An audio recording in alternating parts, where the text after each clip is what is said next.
Hey, good Thursday afternoon or morning, whatever it is where you're at to you over on YouTube. We'll be starting up here shortly. Just want to get the Facebook stream synced in, and then we can start with some painting and chit chat. So,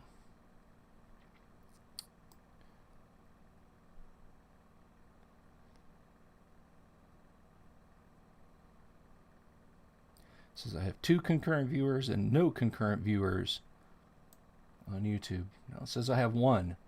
Make up your mind, YouTube.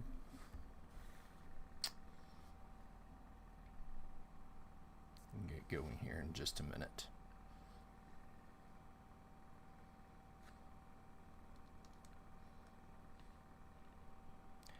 I hope you're all doing well today. I am doing just fine and dandy.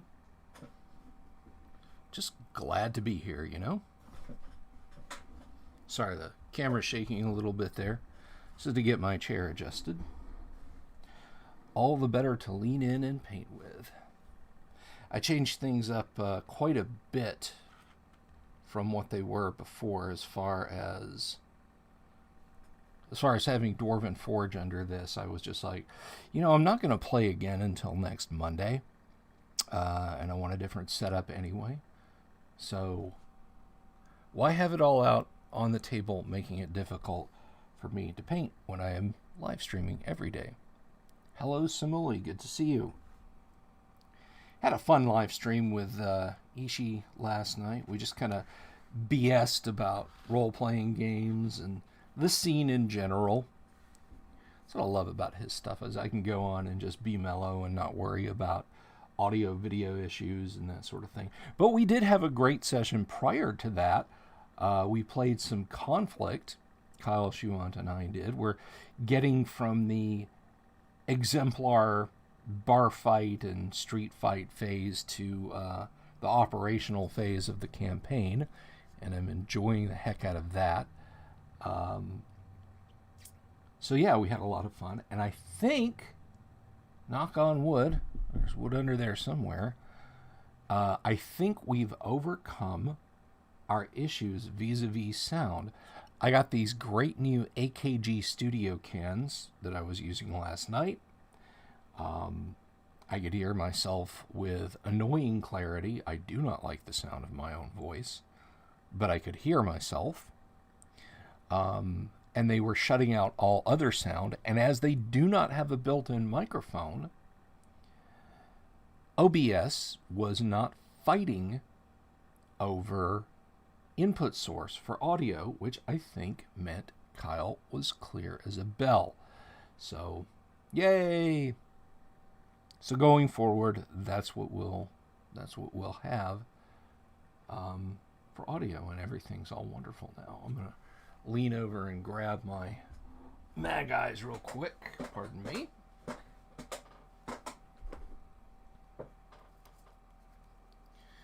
Gotta have these, you know. Can't see without them. So anyway, let's talk about UFOs and more painting today. What we have here, once again, are our Grenadier hirelings. And we have some shaded yellow. And we're going to be highlighting this yellow, especially in the case of like this one.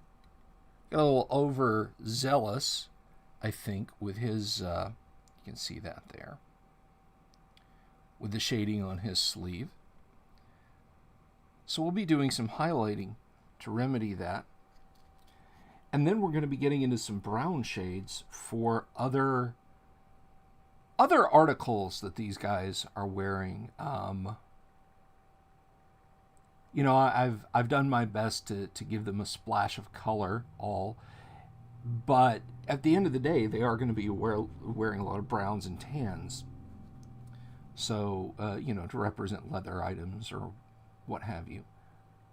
So we'll be doing a lot of that today. So let's just go ahead and get right on it. Let's see, get the wet palette over here, which is just about full, but it's all good. Most of the paint is still viable.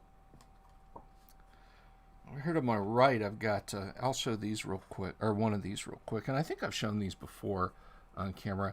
I have some Terminators from my 3rd edition Space Hulk set that are works in progress and have been for a really long time. I need to just kick it in the ass and get some work in on these guys. But they're at the stage where everything needs to be painted in clear red. I'm using a paint guide for those guys. So right now I'm painting their Blood Angels. And that's the color I'll be using on those. But today, right now, I'm going to be using Sun Yellow to do, this is Reaper 9008 Sun Yellow. I don't know if you guys can see that. To do my highlights with. And I think we've got a little space left here in the wet palette to do some highlights. Hopefully I've got some room to put some brown paint in here. It's getting very crowded.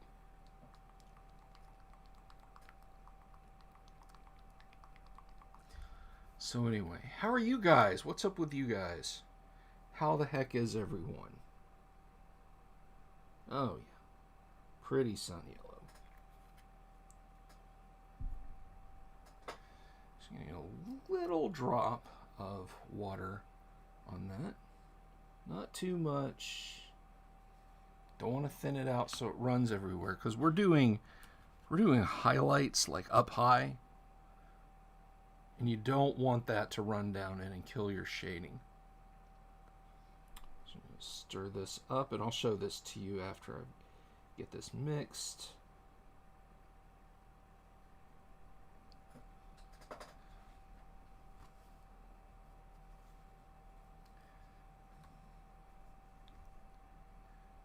Right there, you can see it's actually over here, sun yellow.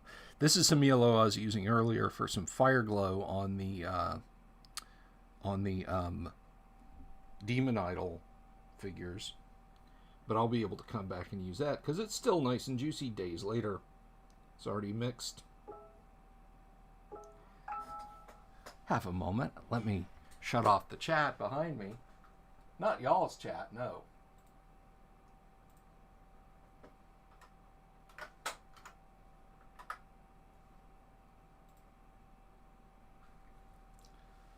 Some ancillary chat. All right, so let's get to painting. Let's lean in here and get to painting. Yeah, good time last night on Ishi's stream, and good time on my stream in general. So we're just gonna come in, and I hope you guys will be able to see this as I do it. So we're just hitting the high areas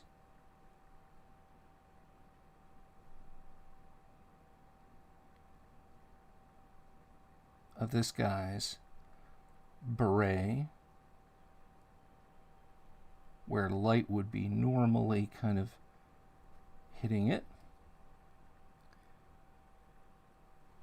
You sort of see it there.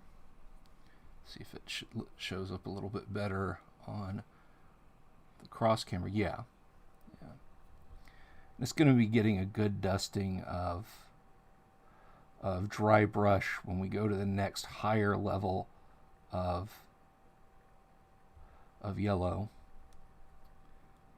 So it'll be even more highlighted. So there you go. There's his beret, all nice and highlighted. And you come in and work on this fellow's sleeves quite a bit.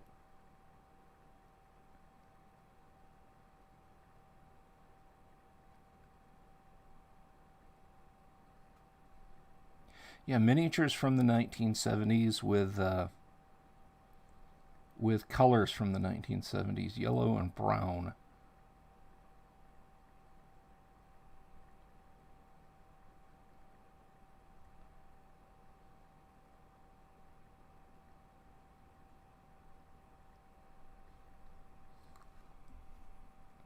Where in my... Oh, put it over here.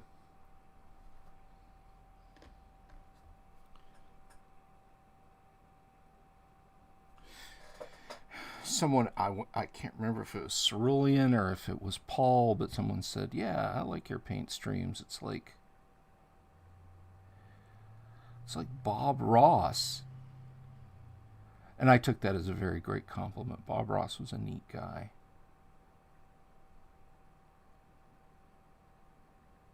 And I commented at the time, when I was commenting on it, and I'll mention it again now, Bob Ross was an Air Force drill instructor. And he started painting as a way to relax. And he got out of the military because he said, I just didn't like yelling at people all the time. It's too stressful. I wonder if there's anybody out there still with us who said, yeah, Bob Ross was my DI. The painting guy was my drill instructor when I was in the USAF. Yes, Senior Drill Instructor Ross. There are no mistakes, only happy accidents, Senior Drill Instructor.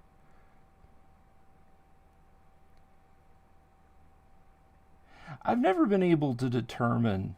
I never served. I was not in the military. But at least in the U.S. military, like...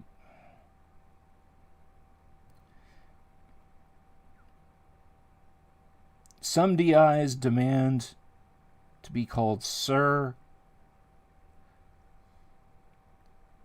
Some will demand to be referred to as sergeant. Cielo is not turning out nearly as awesome as I thought it would, but it's okay. There you go. You can kind of get a look at it. It's brightening up some at least.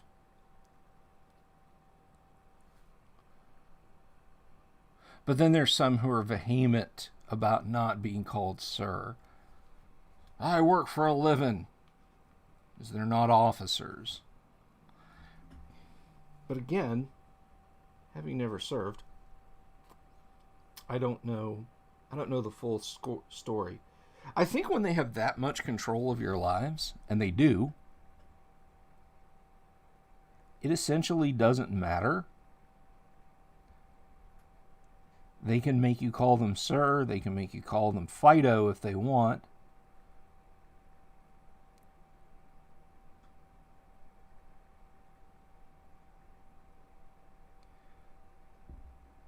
They are in control.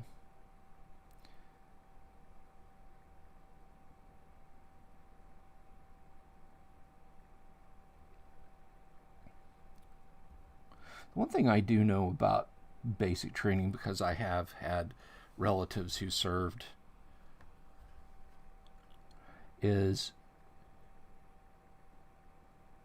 they don't care about your boots, they don't care about your bed, they don't care about your hair, except that you do it the way they want it done. And it is because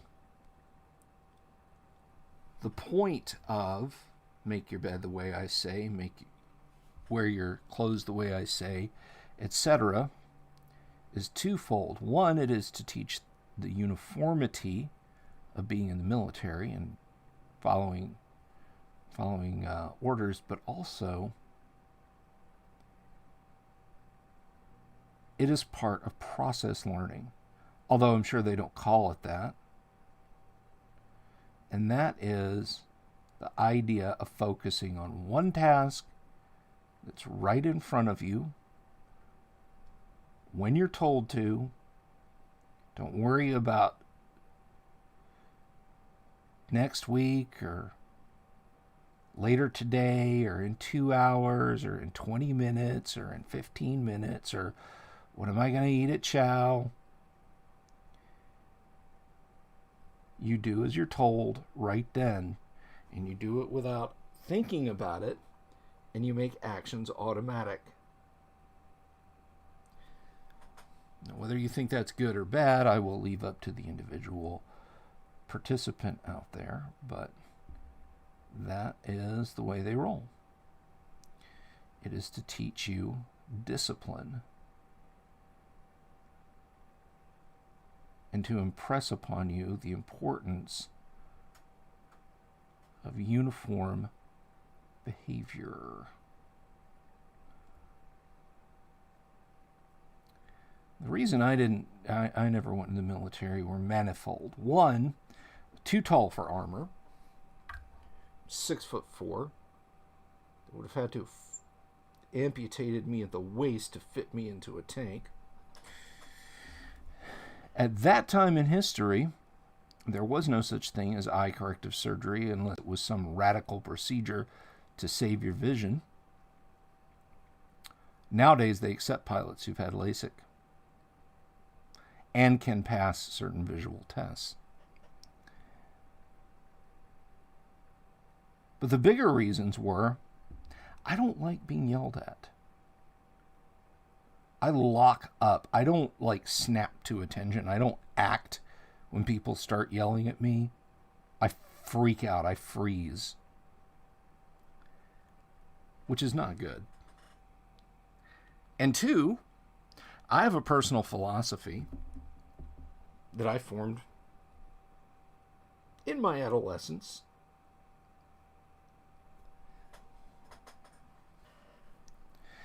Never take a job, and this is something I think everyone should apply in their lives, unless they're, of the cut that can be in the military, but never take a job where the ultimate end result of you screwing up is getting killed or imprisoned.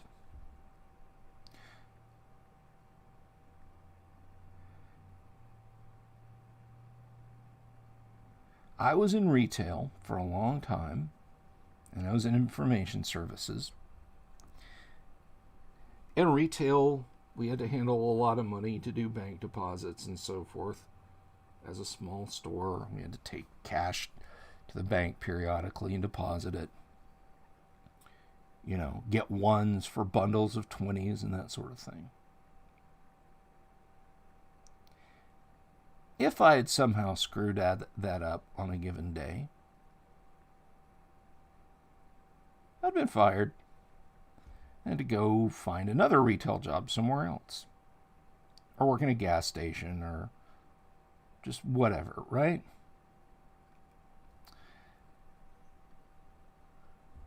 When I was in IT, if I screwed something up, again, you're fired. You're fired. This guy, he brought us his laptop. You screwed up the data on it. Yeah, you're fired. Doing the dance of the yellow pants. Sorry. And it comes down to you didn't do the thing the way I asked you to do the thing. Therefore, you are fired. In the military, you didn't do the thing the way I asked you the thing. I'm going to put you in jail. You're going to jail. We have a special jail for people that can't military right, and you're going to go into it for a long time. And then when you get out, we might make you do everything all over again.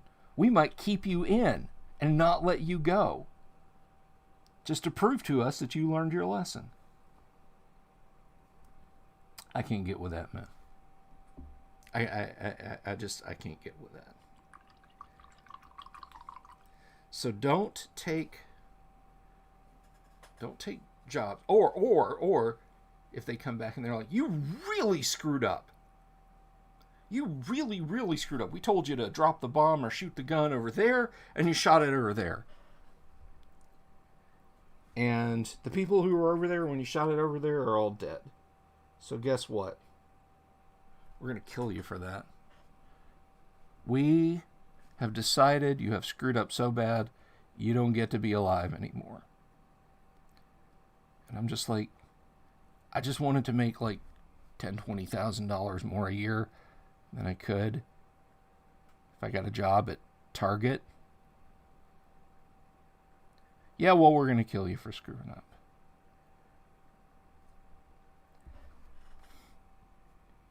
No job I've ever had could kill me for making a mistake, but the military could. And again, I absolutely appreciate the people who can do that, you know.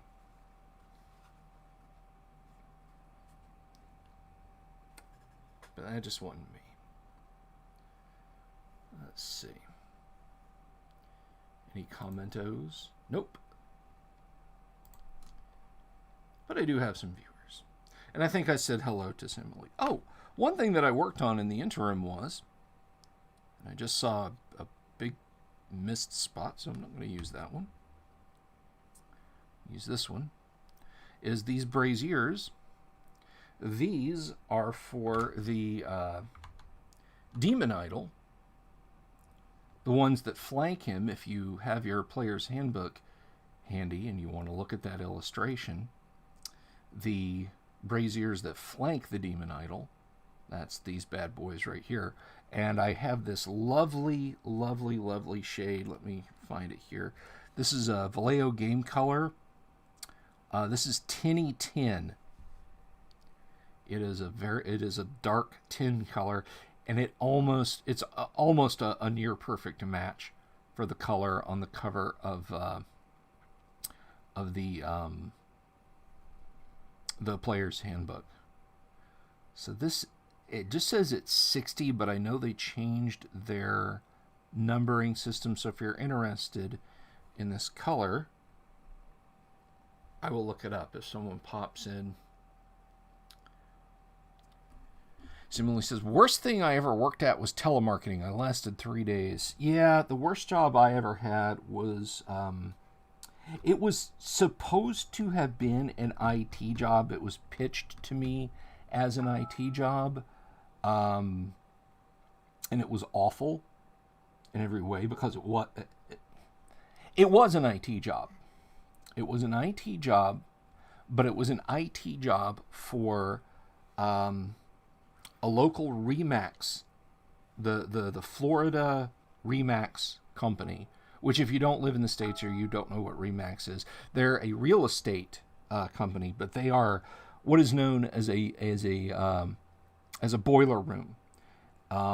Individual realtors do not work for Remax. They get to buy, quote unquote. Hang on a second, guys. Shut this down.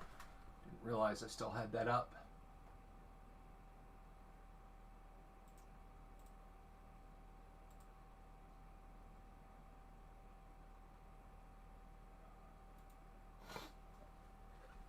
Anyway, you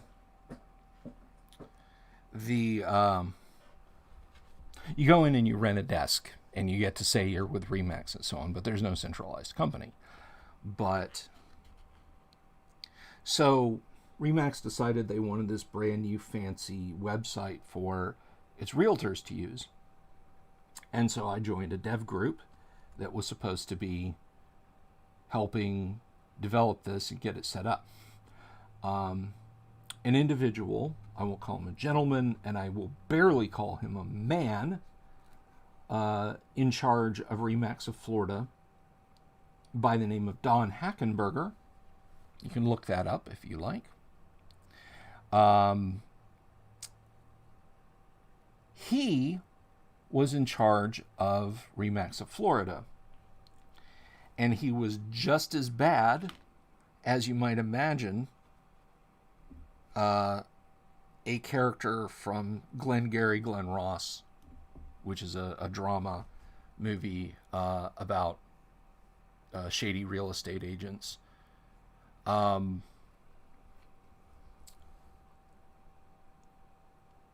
His expectation of us was to be part of the real estate game.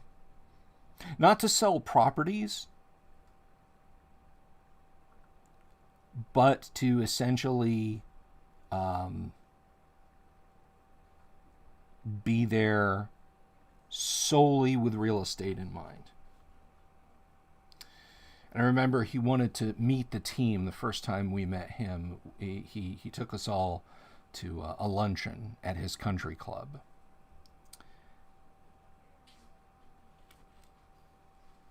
And we talked about the product and what we thought of it and everything. And I mentioned the fact that it was an IT product and it had to have proper support and so on. And in the middle of this meeting, he just flips out and starts on with this. Well, if you want to go play Bill Gates, you can go someplace else, and yada, yada, yada, and so on. So his attitude was, help real estate people close by keeping this website going. And from that point forward, it became crystal clear that this guy was an alpha cocksucker. He was an asshole of the highest order. And is. And still is. After we rolled the product out, I was let go with an okay severance package. I was happy to be gone, to be honest with you. But yeah, that was a very short period, and it was very awful. It was not good. It was pretty terrible. But I later found out that Mr. Don Hackenberger, I got a little clogging issue going on with this one. Trying to get some of this. I'm going to be starting off with Earth Brown from Reaper. This is 9029 for my base brown color on some of these pieces, and the bottle's a little clogged, so I gotta... Do I have a paper clip handy? Well, no, of course I don't. Hang on.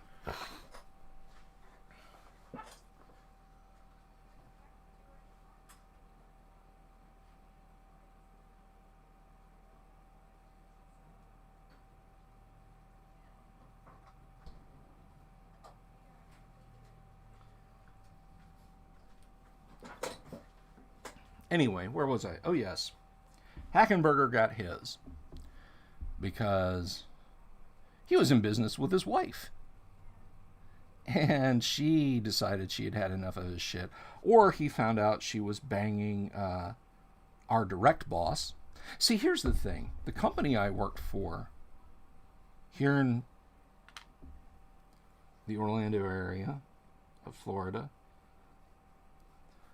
wasn't Remax. I said I worked for Remax. Not directly. We were contracted to Remax. See, this guy wasn't even my boss. He was a customer. It was just that the lady that ran the company was up, was very close to Hackenberger in terms of, in terms of personal stuff, let's say.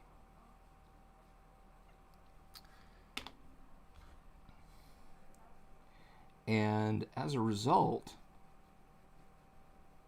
even though he was technically just a client, he was our boss. She let him walk all over me, walk all over other employees, etc. Well, eventually, it was strongly implied that they were together in some extent. Sometimes he would show up and they would leave together to take an extended lunch, if you know what I mean. So, old Donnie got caught with his fingers in the cookie jar, is my bet. And Mrs. Hackenberger apparently took him to the cleaners. And I was looking up and I found this out. I was looking up something business related one day. And it was on a business website, business news website. And the headline was something along the lines of Hackenberger divorce points up the problems of business partnering with your spouse. And I was like, oh no, it can't be. And upon double checking, yes, it could.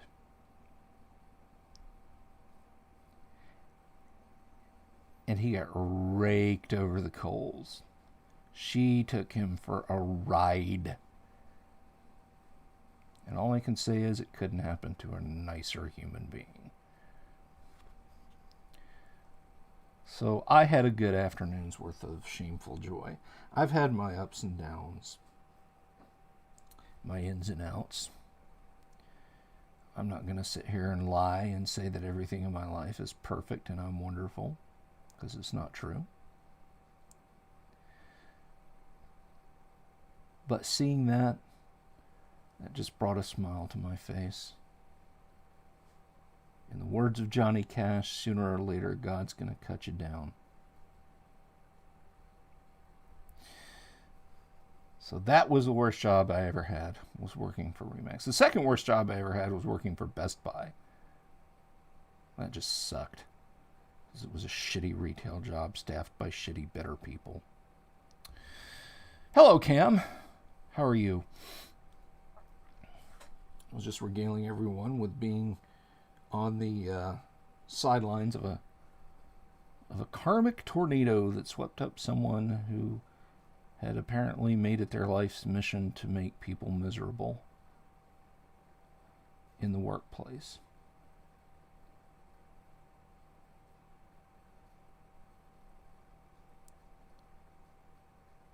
Who unfortunately happened to be a client of the company I worked for, and my boss treated him like he was our boss.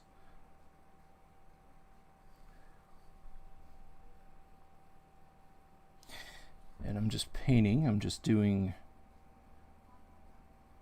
browns on these here miniatures.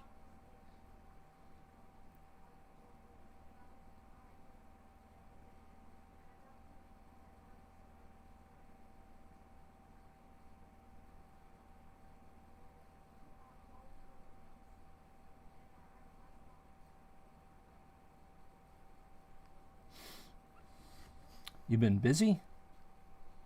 What have you been up to? What has anyone been up to? Let me know. Comment. Not a lot of chatter out there in the infield today.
So, first layer of brown.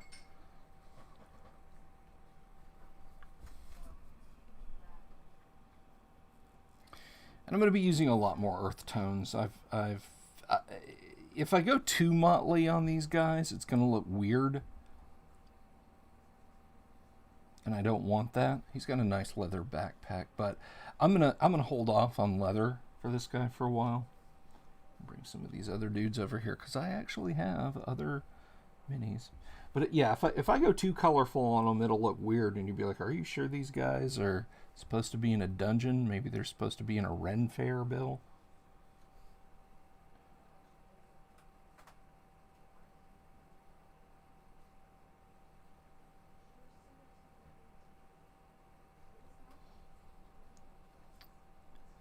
Regular work, I was listening to the stream with Jay Ashiro from last night. How'd I sound? I'm just kidding.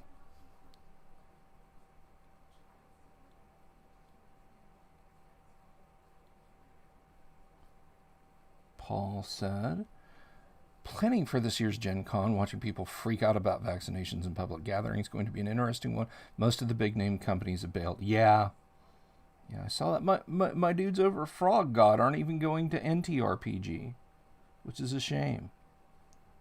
I hope Gary Con's not virtual this year.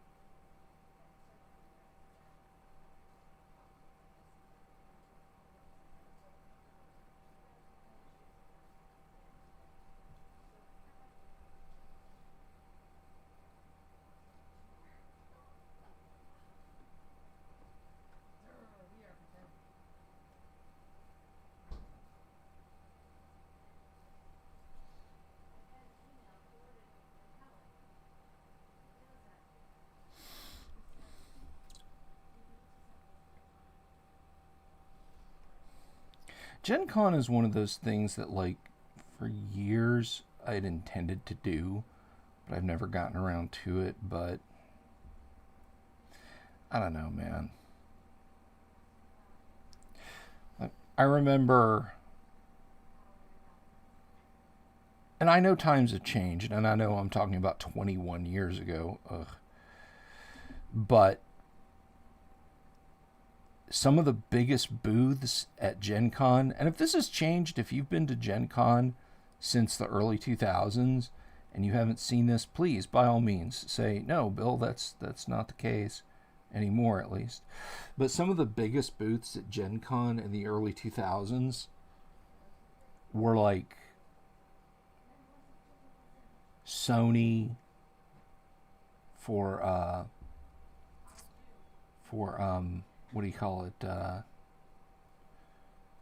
EverQuest is Sony Variant, and I guess Blizzard has had booths there before. Like, man, I'm.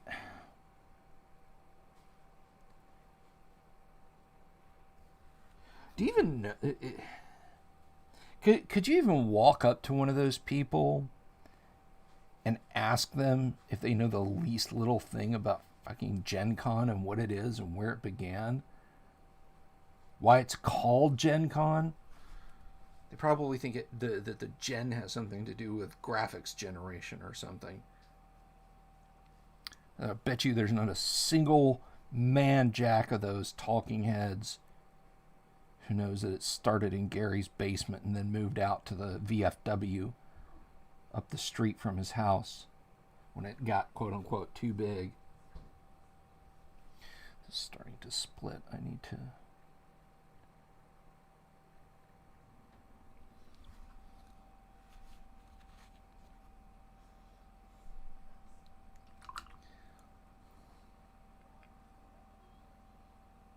I did one virtual convention, and that's about all I needed. Those exist for people who are too shy just to jump on Roll20 or Reddit or whatever and get a game together.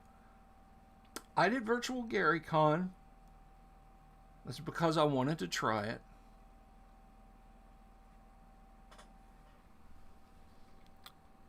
Kim, I'm going to try and go to Origins. A few months ago, I went to Lake Geneva to the Horticultural Center. That's neat. That is neat. You made a pilgrimage. How very cool. Very, very cool, sir. I've been to Lake Geneva a few times. It's beautiful up there. Let's see. This guy, I'm still not sure about. Come back to him. How about the Chiseler?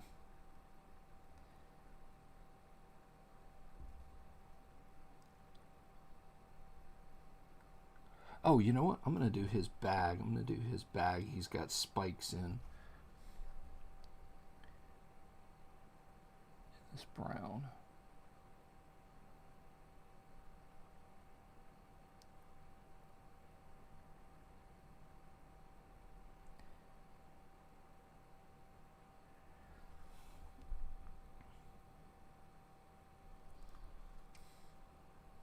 MMOs aren't as big as they used to be. The booths are all cosplay and anime now. Well, that's just as depressing. That's just as depressing.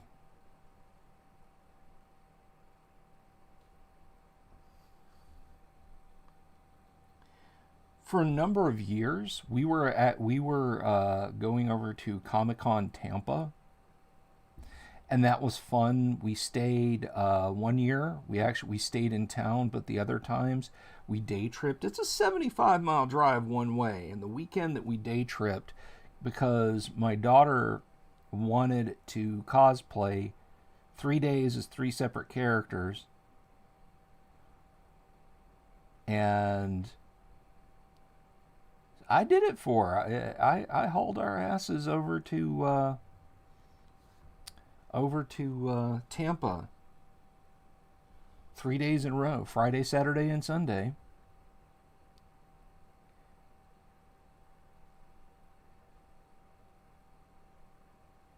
And she was cosplayed as some favorite webcomic character. She went as Chell from Portal. And then a character from Steven Universe. And this nice woman with a ukulele sang her the Steven Universe theme song. It was adorable. But, yeah, Tampa Bay Comic-Con was alright. You know, on the one hand, I was sorely disappointed by the lack of gaming stuff, but I get it, right? It's a comic book convention. If I went to GaryCon and there was a guy with a booth just selling like Golden Age Marvel stuff and Star Wars toys, it'd be like, you're a little out of place. I have heard consistently good things about Origins. That is one that I would like to go to one day.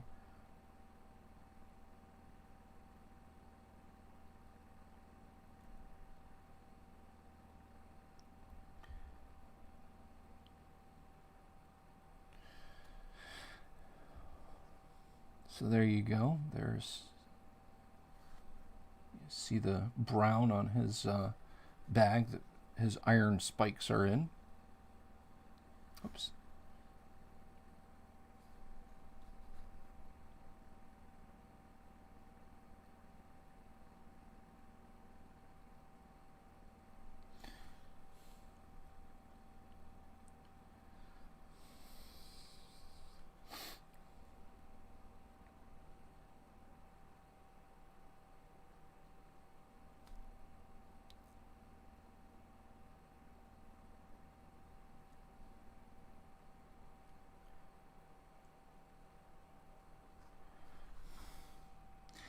What is it? If you guys are from know Ishii streams, there's a guy, Anime Acid Trip, who's asking about what does it take to run a good game. And I mean, that's like, gosh, how long have I been going now today? Where's my, there it is. Yeah, 44 minutes. It's a little much to launch into in like 15 or 20 minutes, but I think tomorrow I'll talk about that a little bit, about running a good RPG session, like making your first RPG session a good one. I've talked about it on Ishii's stream before, and mine in the distant past, but it never hurts to have kind of a restatement of values, I think. A lot of what I say on this channel is uniquely applicable to old school D&D, which is the way I want it. But I know that a lot of people, either through lack of access, lack of players, or just lack of desire, really, don't really do old school D&D the way I do, to the extent that I do, if at all. See, a little bit on his scabbard there.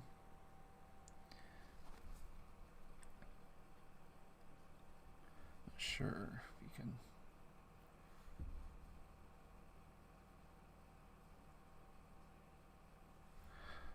But much of what I say about running a good game and being a good DM is broadly applicable to all role-playing games. It doesn't matter what you're playing.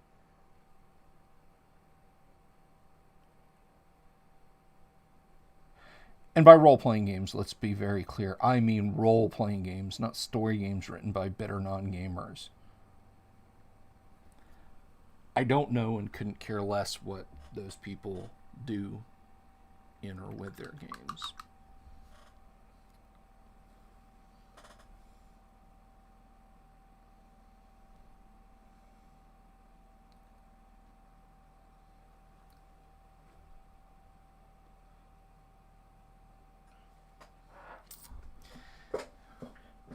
I'm working on setting up an old school field game based on 3.5 mechanics, removing the bloat.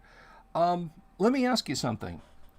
Have you looked at have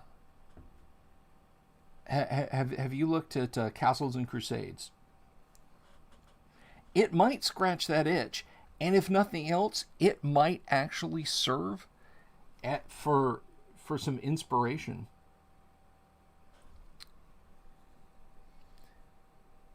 I play tested Castles and Crusades, and I wrote Adventures for Gary using the Castles and Crusades rules.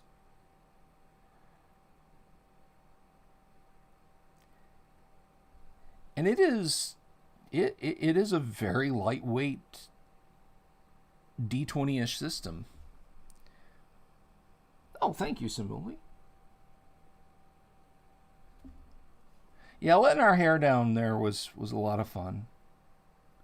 Great stories from a lot of the folks.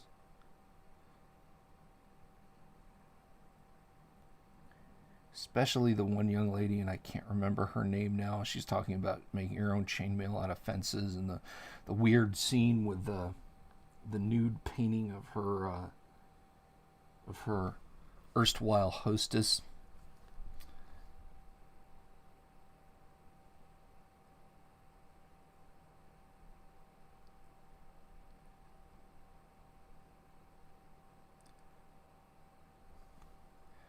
My thing with Castles and Crusades was, and the reason I don't run it a little bit more extensively, well, the reason I don't run it, I should just say that.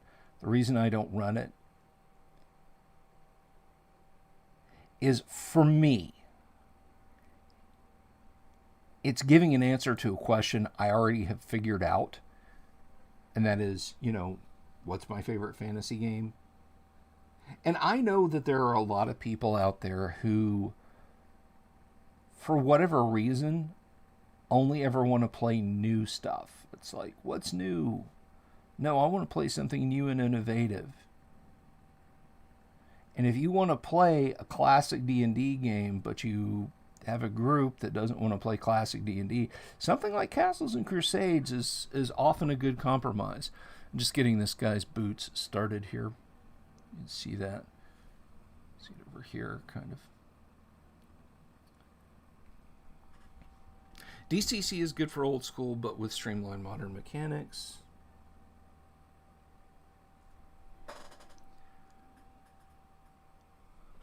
No, I mean, it's core. It depends on what you mean by core mechanic. Do you mean its core mechanic of 6 stats? Saving throws, character classes? Or do you mean its core mechanic like all the feats and skill systems bolted on top of it? Because that is its most egregious sin, in my opinion.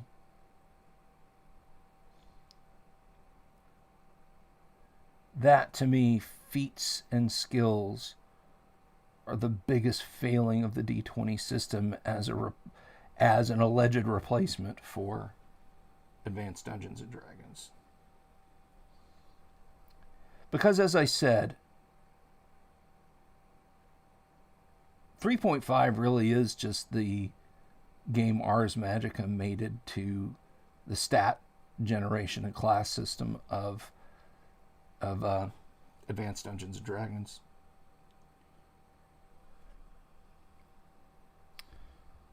The stats, ability, uniformity, and saves. Okay,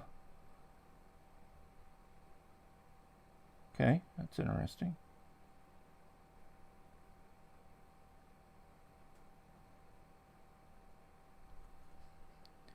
I'm loving this guy's boot, by the way. I can see John Dennett or somebody sculpting this out of putty back in the day, rolling it up, flattening it out, putting that lovely bell mouth on the boot right there. You see that?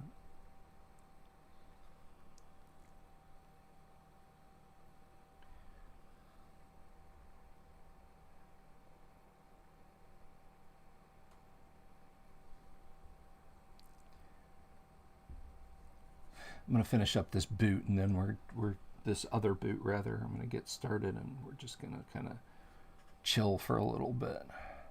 My back's starting to hurt me, sitting stooped over like this. Although it's more comfortable than it was, because at least I can lean on the table. When I had the Dwarven Forge here, I couldn't lean on anything. I kind of had to hover. And that was just death. I hated that.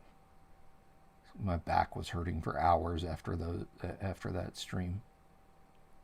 So I took it all down. I'll put it up next week, or this weekend or something for Monday's game. From last stream, I knew, like psychically knew, that once swinger gamers were brought up that vampire LARPs would come up. I've heard so many horror stories about vampire LARPs. Yeah. Yep.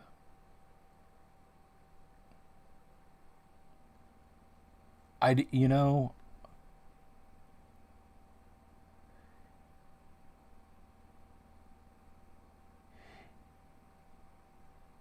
even when I was a single man,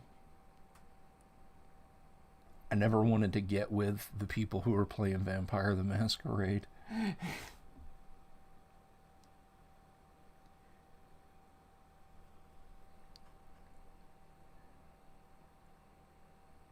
And that's not an anti-gamer prejudice. I am a gamer.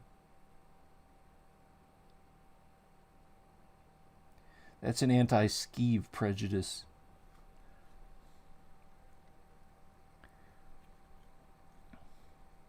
It's like I was telling Ishii last night, you know, I used to work in a record store and I had really long hair. Some of the girls that thought I was in a band who would come in and hang out at the store and be skeevy. I was just like, just go. Look, just buy a warrant single and leave. I don't even want to sell you a frequent shopper card. Just get the hell out.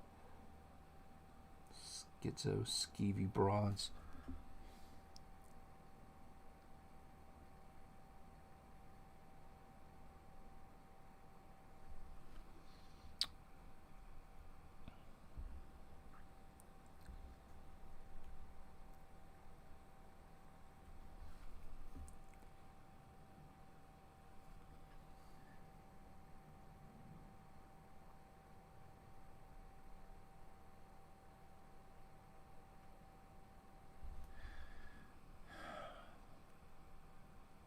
I'm actually okay with feats. I think it's much better as customization tools rather than focus of the character. Well, one of the things that I've said about 3.5, and I'm running out of brown paint here. I'm not going to put another blob down. I'll work on these guys some more and do the second coat of brown so that when we do the next painting stream next week, we can just go straight on into inking and do the dry brushing of yellow. I hope you guys have enjoyed seeing that today. And if you have any technical questions, of course, please feel free to ask them about painting, about how I paint, why I paint the way I paint, the tools I use, etc., etc., etc., etc. Anyway, I love the success. I'm sorry. The thing about 3rd edition and 3.5 is There is one way to build the most successful class. One way. And only one way. If you start off taking the wrong feat, like, I never saw the word broken get thrown around so much as I did on Usenet role-playing groups after 3rd edition D&D came out. When 3rd edition D&D came out, this feat is broken, this spell is broken, or no, this feat is broken, this skill is broken, broken, this class is broken, if you run your class this way, that's broken. Just drove me up the wall. And once I started digging into it, same people usually would say very dogmatically that unless you do X with your character, it's broken. And I advanced this crazy idea that, yeah, but what if you what if you want a thief that does this instead of that? Once they got over the pearl clutching over me calling a rogue a thief, the shouting would come in that you're shitting on everyone else's fun doing that. That, the optimism and just character optimization, and it goes back to the wrong, I don't know. I've had this argument so many times, or not argument, we're not arguing, we're talking. I've had this discussion so many times, but this idea that Ryan Dancy and company took away from the data they gathered, and they said, we found out that players want to be at this level after this many sessions of gaming. Therefore, they should have the ability to do this, this, and this, and the game master should adjust challenges this way and never do these things, and we're going to encode all this in the book. You can run 3rd edition as a computer program. You can literally you can take all of it, convert it to code very easily, and just have a computer play itself. And I don't mean that as a compliment either. I just don't like character optimization.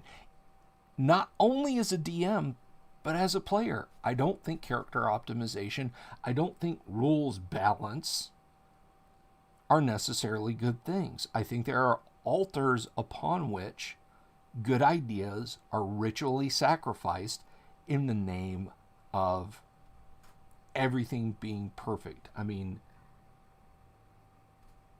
that's just my hot take.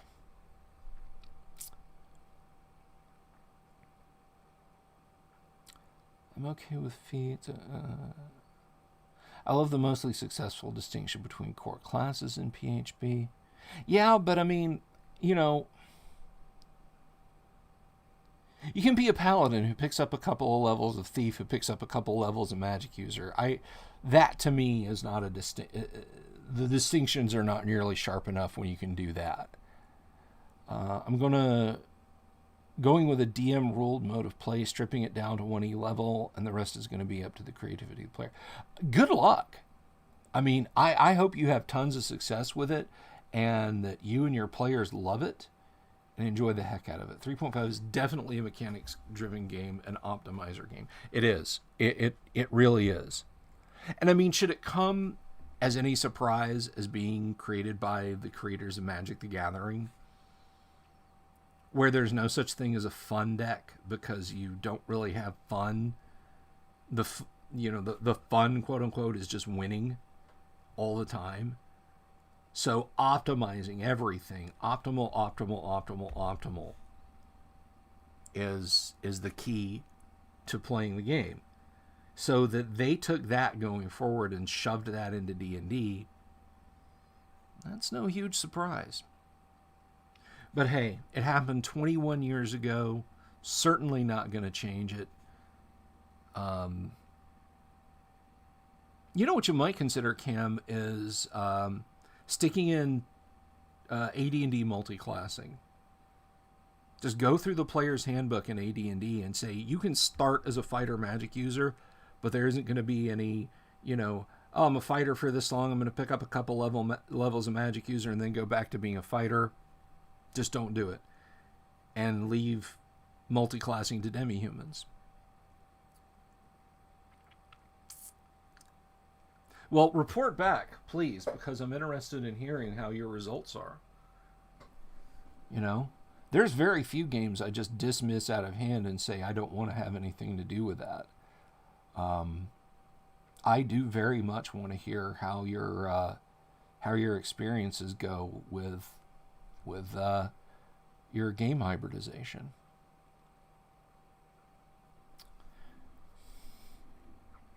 Oh, and you really want to screw with them? You really want to mess with them? Also, pull the experience tables out of 1E and use those. That helps. That was another thing about third that I was not crazy about, was the single XP chart. Unified XP charts. A fighter and a magic user are going to take completely different lessons away from an adventure. Completely different lessons. And they're going to learn differently. They're going to apply the lessons that they learned differently. I would recommend going back to the older XP charts and go by class. And just move forward from there.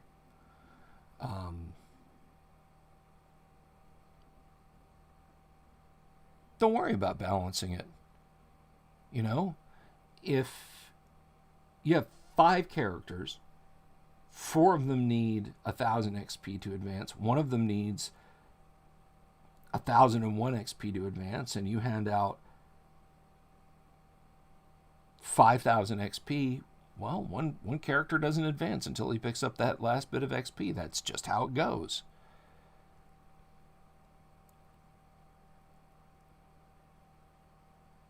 Yeah.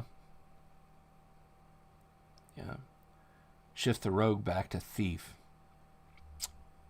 Paul Beckley, take the most unstable part of nerd culture and let them play as power-hungry creatures. What could possibly go wrong? World of Darkness LARP. Yes. Yep. My buddy Rusty says, and I don't disagree with this, that the World of Darkness games got more nerds laid in the 1990s. Whether or not you think that's a good or a bad thing, I will leave up to the individual viewer. But so anyway, with the miniatures, we continue on. I've got to find my wood tones to start doing these the chests, and I have some leather here. This is I'll tell you about this paint before we wrap today. If you order a certain amount, sometimes Reaper will throw goodies in your order, like order more than X, and they'll give you samples, which are either unproduced things or badly produced things. And they sent me this once. And it's Master Paint Series sample, and I could not figure out for the life of me what shade this was supposed to be until I started looking through my Pro Paints. Now, Reaper used to Pro Paints and Pro Paints accessories. Reaper used to put their paints in little jars like GW. Not GW like jars, but like Games Workshop puts their paints in jars. Reaper would put their paints in jars. And they had an absolutely fantastic shade called Oiled Leather. that was just an amazing starting point for painting leather colors. Although I just used brown, but or on these I just used brown for some of them. But they don't make it anymore. They don't make their jarred master series or pro paints anymore. Although many of their paints are similar ones. I could not figure out what this shade was supposed to be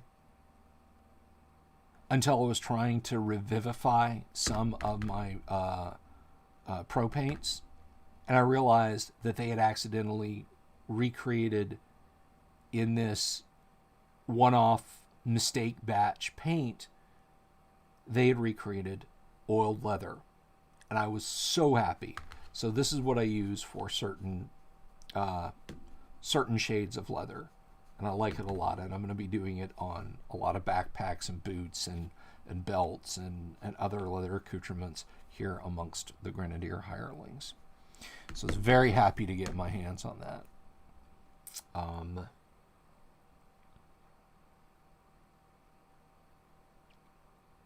Passerby says I'm guilty of my previous statement.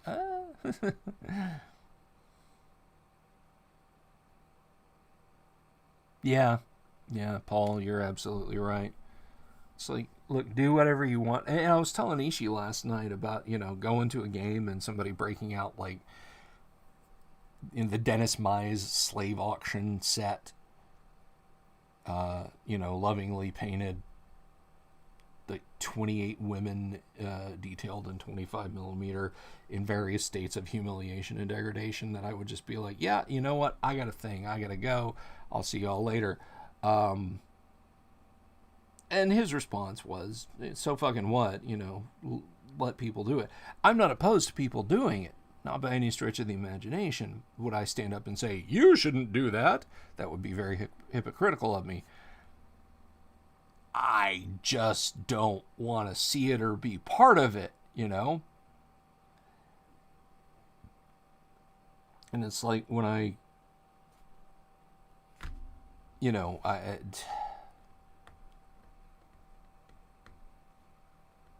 yeah, like you say, it's unsettling to spill over into their personal lives. It's like, come on. Have some decorum. Act like you know. So anyway, that about wraps it up for me today. My stomach is growling so hard, it probably thinks my throat's been cut. So I will let you guys go. Thank you all for stopping by and hanging out. Have an absolutely stellar afternoon. Paul, Cam, best of luck. Please report back on your experiments. Passerby, Samuli, everybody, it has been fantastic. Not my friend's statement. No, I gotcha. But you guys take care, and I will see you all tomorrow. We'll find something fun to do tomorrow. All right? Peace out.